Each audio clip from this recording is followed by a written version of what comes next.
Hi everyone, Dani here. Welcome to Spenelli Speaks.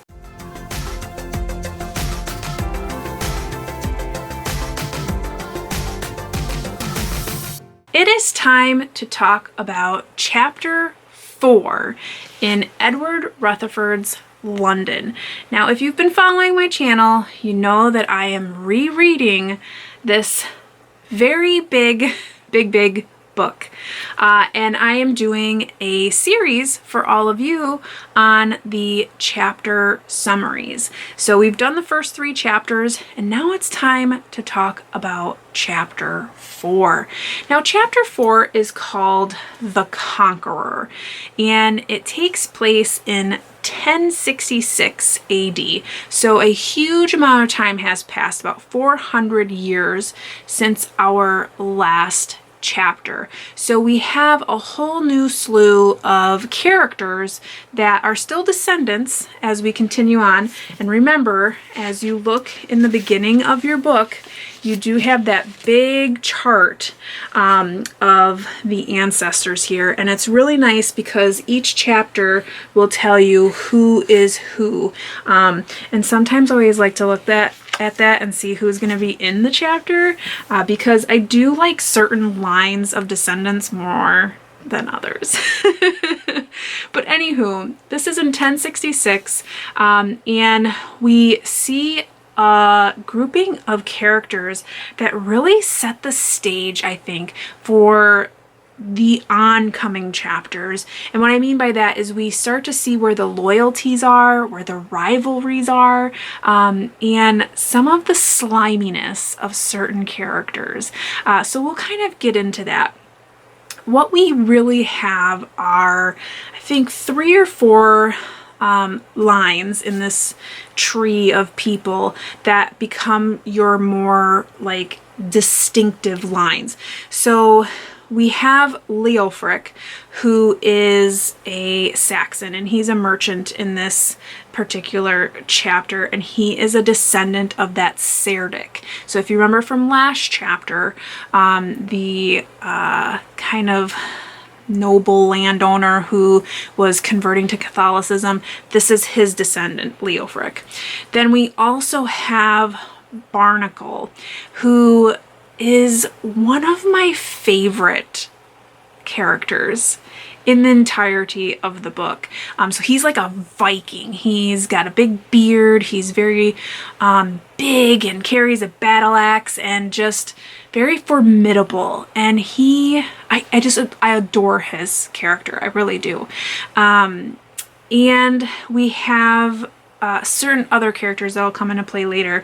We have that Silver Sleeves. He's a disgusting leech of a person, and he always is. I feel like he always is. But anywho, I'm getting off of topic. But anyways, we have Silver Sleeves, and I believe this is the first introduction of our Silver Sleeves. I may be over speaking because I'm reading farther ahead than when I'm filming, but needless to say, Silver Sleeves is not the best of characters. However, he is very cunning, he is very clever, and he oftentimes will get what he wants, which is probably why I dislike him so much, because he doesn't come from a good place. So the big deal, the plot of this particular chapter is trying to get a king on the throne of which these people want.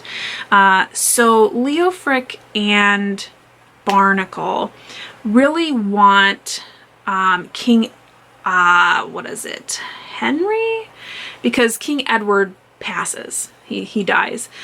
So they're trying to find a new king. King Harold, that's what it was.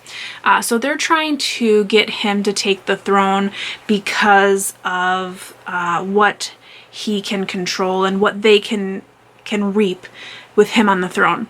However, in the back end, you have William the Conqueror. So William of Normandy, who then becomes William the Conqueror, he's coming for England. He is coming for England, and he's coming for England hot.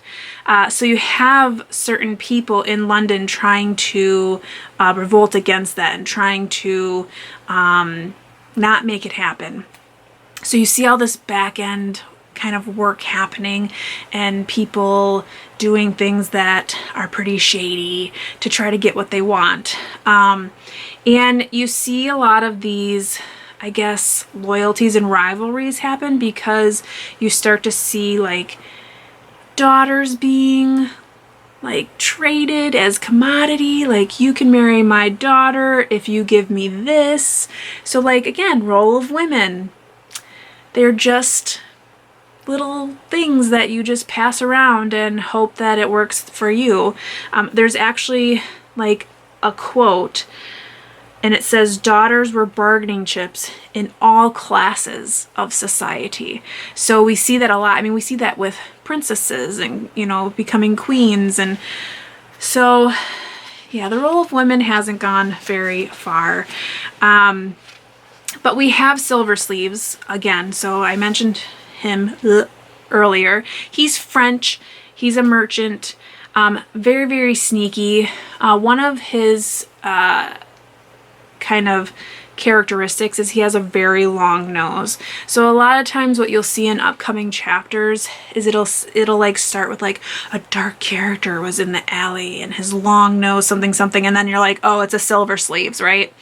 And then we have another character who's quite younger, and his name is Alfred, and he is a descendant from Offa. So if you remember Offa from the last chapter, this is a descendant, so Alfred, and he has the white tuft and the webbed hands.